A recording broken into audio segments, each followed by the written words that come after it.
All right, let's jump right in. Today, we're going to talk about something that trips up almost everyone learning Mandarin: pronunciation. We're going to crack the code, really break it all down, and give you the tools you need to build a super solid foundation.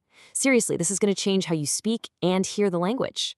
Does this sound familiar? You're studying hard, you know the vocabulary, you get the grammar, but when you actually speak, something just feels off. Maybe you've even had native speakers kind of tilt their heads trying to figure out what you just said. It's a really common, really frustrating feeling. And you know what? It almost always boils down to a few core misunderstandings about how Mandarin sounds actually work. And that's why this is so important to get right from day one. See, when pronunciation is just an afterthought, it leaves these tiny little gaps in your knowledge. And over time, those little gaps turn into huge cracks that can totally stall your progress down the line. But here's the good news. It's completely fixable, and we're going to start right now. So why are we making such a big deal about this? Well, because great pronunciation isn't about showing off or sounding perfect. No way. It's actually a massive advantage that makes your entire learning journey faster and easier. Let me show you what I mean. Getting pronunciation right is a total game changer, and not just for your speaking. First off, it massively boosts your listening skills. I mean, when you know exactly how a sound is supposed to be made, your brain can pick it out in a conversation instantly. That makes understanding what people are saying way easier, which of course speeds up how quickly you acquire the language. It all works together, creating this powerful loop where you hear better, you speak better, and you stop those bad habits from ever taking root. Okay, so how do we actually do this? We start with our roadmap, the Pinyin chart.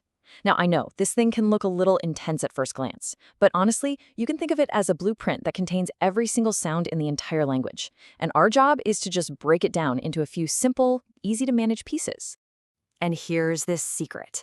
Every single syllable in Mandarin is made up of just 3 building blocks. That's it. You have the initial, that's just your starting consonant. Then you have the final, that's the vowel part. And finally, you have the tone, the pitch that gives the word its meaning. You get these 3 things down, and you've basically mastered the entire sound system. So let's start with the one that scares everybody the most, the tone. Tones can feel really weird and abstract at first, so let's stop thinking about them as some complicated linguistic rule and start thinking of them as the music of the language.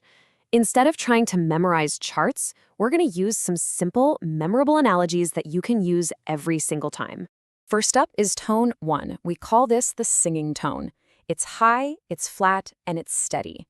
Just imagine you're singing a single, comfortable note and holding it. Like, ma. No ups, no downs, just a clean, level sound. That's your first tone.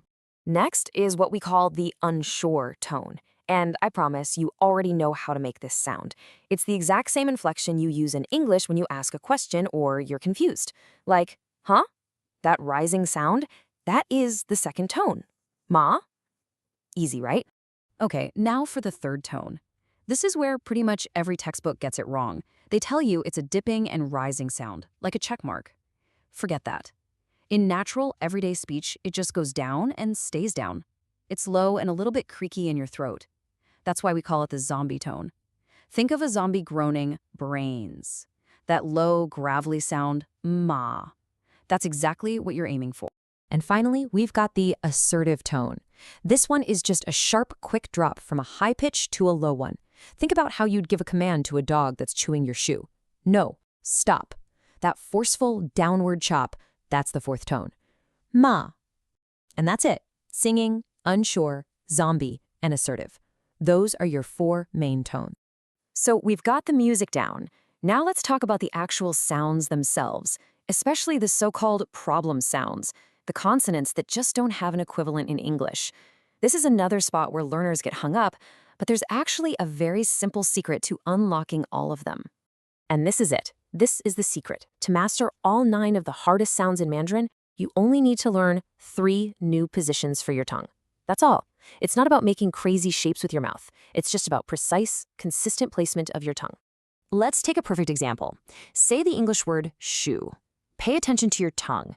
It's probably kind of flat and relaxed, just floating in the middle of your mouth, right? Now, for the Mandarin shu sound, you do something very different. You actively curl the very tip of your tongue up so it's pointing toward the roof of your mouth.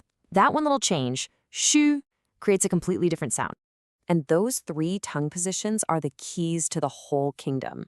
For the J, Q, and X sounds, you place the tip of your tongue right behind your bottom front teeth and push the middle of your tongue up. For the ZH, CH, SH, and R sounds, you use that curled up tongue position we just practiced. And for Z and C, you put your tongue tip right behind your top front teeth. Z sounds like the dust in kids, and C is like the tusks in cats, but with a puff of air. If you can master just these three positions, you've cracked the code on all the hard initials. Okay, one last piece to this whole puzzle. You know how in English we don't really say want to, we say wanna? It's a shortcut that makes things flow. Well, Mandarin does the exact same thing with its tones. It's called tone sandhi, and it's not nearly as scary as it sounds. The most common rule, the one you'll see all the time, is this one. When you have two of those low, croaky zombie tones right next to each other, it's just awkward to say. Try it. Ni hao. It's clunky. So to make it sound smoother, the first word naturally changes into a rising, unsure tone. So you don't say ni hao, you say ni hao. It just rolls off the tongue so much better. And there you go. That's the core of it. That's the entire framework for nailing Mandarin pronunciation. You get that every syllable is just an initial, a final, and a tone. You've got simple analogies for all four tones, and you know that all those hard sounds really just come down to learning three new positions for your tongue. This is your toolkit. So the big takeaway here is that pronunciation isn't some impossible mountain to climb. It's a system. It's a skill. It's something you can learn with the right approach. You have the map now. You have the tools. So the only real question is, are you ready to start the journey?